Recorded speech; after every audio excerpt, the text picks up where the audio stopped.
The devil did this. God didn't take my child.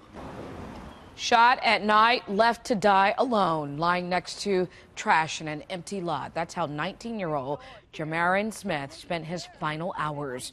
6 months later, despite surveillance video showing Jamarin with an unknown gunman moments before his death and detectives working the case tirelessly, no one's come forward to give police the information needed to make an arrest. So Smith's murder remains one of 74 unsolved homicides in Shreveport over the last 3 years alone. Tonight, Jamarin's mother, Evelina Smith, talks with KSLA Chief Investigative Reporter Stacey Cameron. She calls out a neighborhood over choosing silence, over talking to police to help catch a killer. Stacey. Doug, still reeling from the shock of her son's murder, Evelina Smith seems to have only two emotions these days: sorrow and anger, and understandably she bounces back and forth between the two moods in just a split second. Now, wanting to capture the raw and real nature of that grief, I took 3 cameras with me when I met Evelina for a walk around the empty lot where her son was murdered.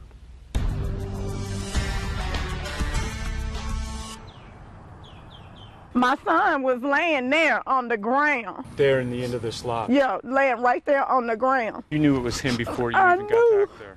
I knew. Take me back when the police had left and you finally had the chance to walk back here. When I got a chance to go back there, I fell to the ground. I couldn't believe it. I fell to the ground. It was 3 holes in the ground full of blood. Your son's blood. After I found out that was my baby, the next day, I came around here early that morning and I laid on this ground where my son's body was. I laid on this ground. Just to be closer to him? Just to feel something from my baby. And now carelessly someone took his life right here where you and I are standing. Somebody took my son's life.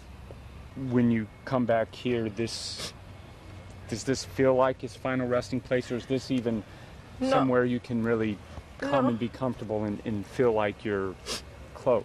No. Right now, I feel like he's not resting. I feel like he's not resting, and he's not gonna rest until they catch these people who did this to him. And you feel right now that police have made no real progress in finding who killed your son? None.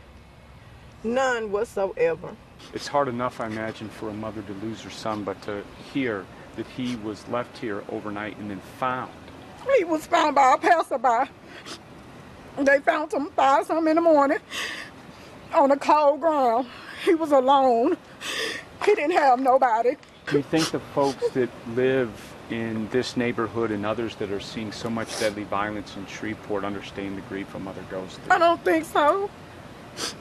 When you start to talk about your son and the lack of progress in the case, you go from being sad, it seems, to getting angry. Yes. I'm very angry. What mother wouldn't be? What mother wouldn't be angry with? What mother wouldn't be angry? Would have to bury her son. Would even have to ask for help. God placed somebody somewhere to see something that happened to my son.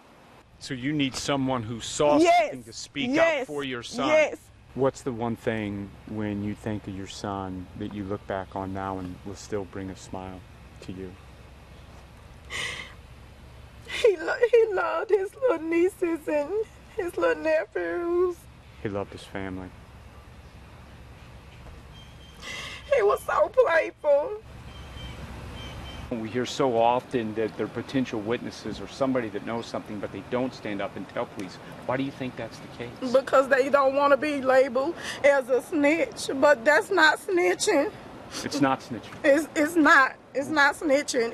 It's being concerned. How far away do you feel that you are right now from getting someone to help you solve this crime that took your son? Far. Because I'm just asking for help, even with this, to clean this site up, and I can't even get that. I come out here and I clean this stuff up, and it's just overwhelming.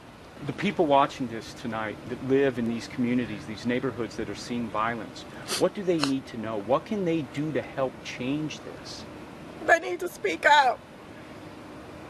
They need to speak out. Because the violence ain't going to stop until someone stand up and says, enough is enough. I wouldn't wish this on no mother. No mother. Do you think these people who are pulling the trigger and killing young men even stop to think for a second? What if their mother was in this position that you are now? They don't care. They don't care.